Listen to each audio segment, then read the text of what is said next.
देखते ही देखते वो घड़ी आ जाती है जिसका सभी को इंतजार था।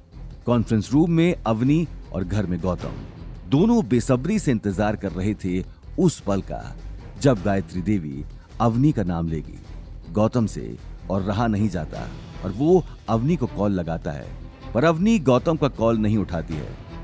कुछ घंटों बाद वो फिर से अवनी को कॉल करता है, पर अवनी का कॉल स्विच्ड ऑफ आता है। गौतम अब टेंशन में आ जाता है। उसे बहुत ही स्ट्रांग फीलिंग आती है कि अवनी ठीक नहीं है।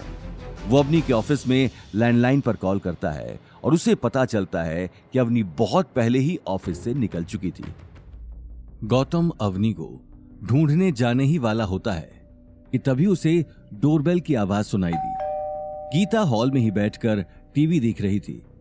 गौतम ने किचन से बाहर निकलकर जैसे ही दरवाजा खोला तो वो भौंचक्का रह गया। सामने अवनी खड़ी थी और उसके चेहरे का रंग पूरी तरह से उड़ा हुआ था। इससे पहले कि गौतम कुछ पूछता, अवनी बिना कुछ कहे अपने कमरे में चली गई। अवनी का इस तरह वहां से चले जाना गौतम को समझ नहीं आया। उसने एक नजर गीता को देखा, लेकिन गीता की आंखें टीवी में चल रहे प्रोग्राम पर थीं। गौतम अगले ही पल अवनी के पीछे चला गया।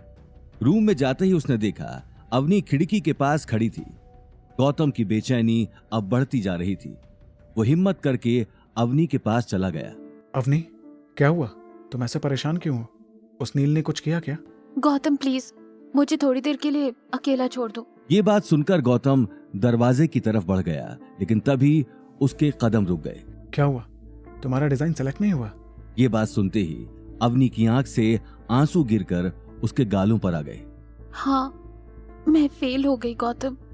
इम्पॉसिबल, तुम फेल हो ही नहीं सकती। तुम्हारा डिजाइन परफेक्ट था। तुम्हें क्या पता परफेक्ट डिजाइन क्या होता है? सॉरी गौतम, आई नो तुम सिर्फ मुझे चीयर अप करने की कोशिश कर रहे हो, पर मुझे इस बात का इतना दुख नहीं है कि मेरी डिजाइन सिलेक्ट नहीं हुई, जितना दुख इस बात का है कि दादी ने नील का डिजाइन सिलेक्ट कर लिया है। क्या दादी सा ऐसा कैसे कर सकती हैं? तुम्हारे डिजाइन से मुकाबला वो नील कभी नहीं कर सकता। तुम्हारी डिजाइन सच में बेस्ट थी।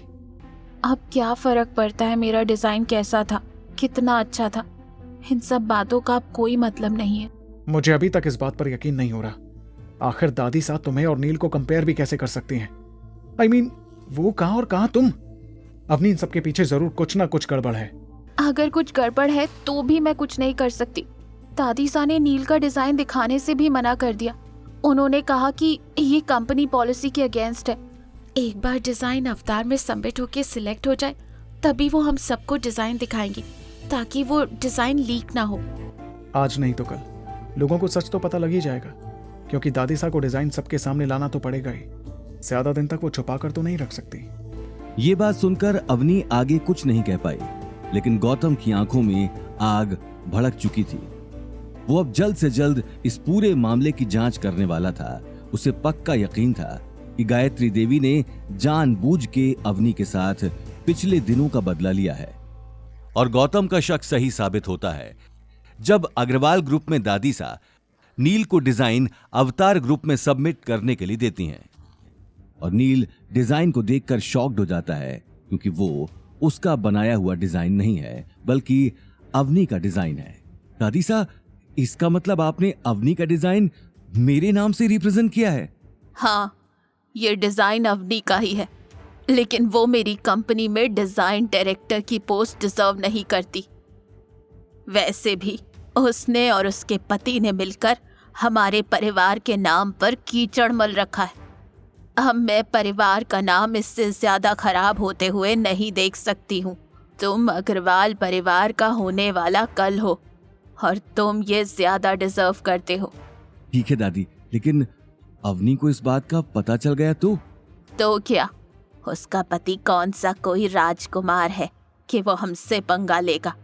घर से निकाल ही चुकी हूँ। ज्यादा नाटक किया उसने तो नौकरी से भी निकाल दूंगी।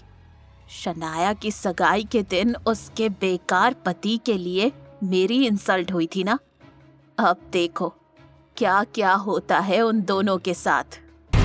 आगे की कहानी जानने के लिए देखिए अगला एपिसोड सिर्फ पॉकेट एफएम के यूट्यूब चैनल पर, और रॉयल वारिस के सारे एपिसोड्स को सुनने के लिए डिस्क्रिप्शन में दी लिंक से डाउनलोड करें पॉकेट एफएम ऐप।